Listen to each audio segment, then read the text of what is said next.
नमस्कार, आप सभी को स्वागत करता हूँ रुद्र चंडिका चैनल में। आशा है कि अब अपनी दिनचर्या के साथ थोड़ा मंत्र जाप पूजा पाठ में भी समय दे रहे होंगे। योग साधनाएं, मेडिटेशन जो भी है आप कुछ कर रहे होंगे। बहुत बहुत धन्यवाद जिस प्रकार से आप लोग इस चैनल को सपोर्ट कर रहे हैं और वीडियो को ज़्यादा से ज़्यादा शेयर कर रहे हैं। आज एक ऐसे विषय पर चर्चा होगा जिसके बारे में बहुत सारे प्रश्न तो आते हैं, लेकिन सही उत्तर बहुत समय पे मैं देने के लिए असमर्थ रहता हूँ क्योंकि जो प्रश्न मैं जिस प्रश्न का उत्तर मैं दूंगा उसके बारे में चर्चा करके उसका परफेक्ट सॉल्यूशन निकालना बहुत कठिन हो जाता है। बहुत सारे उदाहरण ऐसे देखने को मिलते हैं कि उस पर्टिकुलर मंत्र को करने के बाद उनके जीवन में परिवर्तन होते। बहुत सारे ऐसे उदाहरण होता है, उनके जीवन में बहुत सारी असुविधाएं हो जाती हैं। इसका मुख्य कारण क्या है और किस प्रकार से आप उन सभी चीज़ों से अपने आप को सुरक्षित रख सकते हैं और कहीं ना कहीं एक अच्छा प्रोसीडियर से आप उस मंत्र को कर सकते हैं, वो मंत्र है गायत्री मंत्र। आप सभी लोग जानते हैं कि गायत्री मंत्र जीवन को परिवर्तन करने वाला मंत्र होता है, जिसमें आप भक्ति, शक्ति और अपनी आध्यात्मिक उन्नति को बहुत आगे तक बढ़ा सकते हैं। लेकिन ये एक ऐसा मंत्र है, कोई भी व्यक्ति जब जप करता है उसके जीवन में पूर्णतः सात्विकता और उसके मन में पवित्रता होना एक आवश्यकता है। साथ ही साथ अगर मैंने भी वीडियो बनाया था इसके बारे में कि कैसे किस प्रकार से आप डेली 108 जप कर सकते हैं, लेकिन वास्तविक में अगर आप देखना चाहें ये उन लोगों के लिए कारगर होता है। बहुत पहले की बात है, जब मैं खुद प्रयास किया था उस समय मैंने लोगों को भी बोला था कि आप इस मंत्र को जप करें। लेकिन क्या होता है, कभी कभी जैसे आप मंत्र जाप करने के लिए बैठते हैं, आपके जीवन में असुविधाएं शुरू हो जाते हैं और कहीं ना कहीं आपको परेशानियां आने लगते हैं।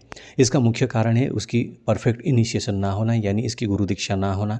आप उनके सारे मुद्राएं को जान लीजिए। मुद्रा जानने के बाद वास्तविकता में अगर एक बात मैं कहना चाहूँगा, बहुत सारे लोग ये प्रश्न करते हैं क्या केवल ब्राह्मण को जप करना चाहिए उस प्रकार को और बाकी कोई नहीं कर सकता। मैं इस तर्क पे नहीं आऊँगा, आज नहीं आऊँगा, कभी किसी दिन इसके बारे में डिटेल बताऊँगा। लेकिन अगर ऐसा हो रहा है, आपके मन में ऐसा हो रहा है, तो उपयुक्त विधान जो होता है, जो यज्ञ पवित्र का उपयुक्त विधान होता है, कौन सा वर्ग कौन सा यज्ञ पवित्र धारण करेगा, कितना धारण करेगा, एक जहाँ पे इनकी दीक्षा होती है, जहाँ से गायत्री मंत्र का दीक्षा होता है या फिर कोई आपको गुरु आपको गायत्री मंत्र देंगे, उनकी परामर्श से ही ये साधना ये उपासना प्रारंभ करना चाहिए, ताकि आप इस चीज़ को बेहतर जान पाएँ। और सबसे बड़ी बात, आप भले ही आप किसी से दीक्षा ले लीजिए या फिर कुछ भी करके आप मंत्र साधना को प्रारंभ कर दें, लेकिन जब तक आप अपने अंदर पूर्णतः पवित्रता और मन से वचन से पूर्णतः सात्विकता नहीं लाएंगे, तब तक आप इस मंत्र को अगर करेंगे भी तो इसकी अच्छा जो लाभ है आप नहीं जान पाएंगे। इसकी वास्तविकता शक्ति जो है आप इसको उजागर नहीं कर सकते। और ये एक हमारे यहाँ पे कहा जाता है कि जिस प्रकार से माता संतोषी की व्रत जो है होता है एक अनुष्ठान पर होता है, एक व्यक्ति को एक अनुष्ठान में रहना पड़ता है, व्यक्ति को अपने मन को दृढ़ करके, अपने मन को पवित्र करके वो अनुष्ठान करना पड़ता है। बहुत यहाँ पे कहा जाता है कि कोई भी चूक नहीं होना चाहिए माता संतोषी की व्रत में। उसी प्रकार जिस प्रकार से आप माता संतोषी की व्रत जब करते हैं, कोई करता है जो अपने आप को जितनी पवित्र रखता है, उसी प्रकार से या फिर उससे भी ज़्यादा, उससे कम मैं ये नहीं कहूँगा, लेकिन कहीं ना कहीं फॉर एग्जांपल मैं दे रहा हूँ, अपने आप को पवित्र रख के ये जप करना चाहिए। जितनी भी समय आपको संध्या का समय आप निरूपण करते हैं, संध्या देते हैं, संध्या करते हैं, तो उस समय में आप अवश्य ही करिएगा। परिस्थिति कैसे भी हो, अपने आप को संतुलित रख कर ये मंत्र जप करना चाहिए।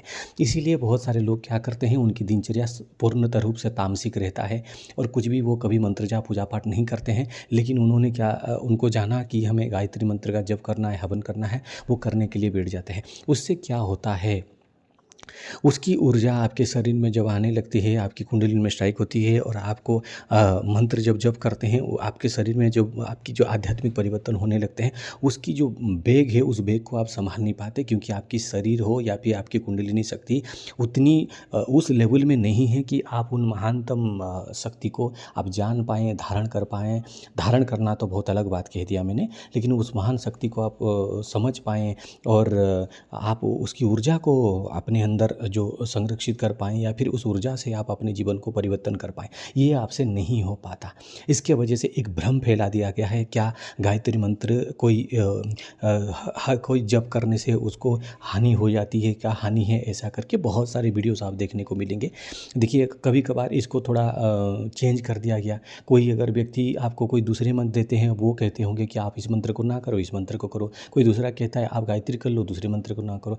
इस प्रकार से बहुत सारे होता है। इसके लिए सबसे बढ़िया मैं आपको बात बताता हूँ कि अगर आप गायत्री मंत्र जप नहीं पा रहे हैं, सर्वप्रथम आपको 6 महीने के लिए संपूर्ण ब्रह्मचार्य रहकर सूर्य देव की उपासना करना चाहिए।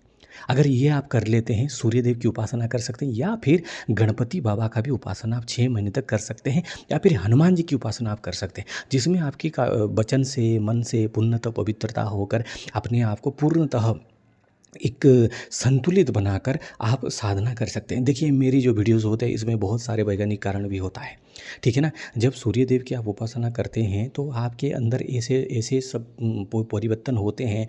जब आप सूर्य को अर्घ्य देते हैं या फिर आप जैसे मंत्र जप करते हैं, आपके अंदर में एक बहुत सुंदर परिवर्तन होता है, आपके अंदर तेज घटित होता है।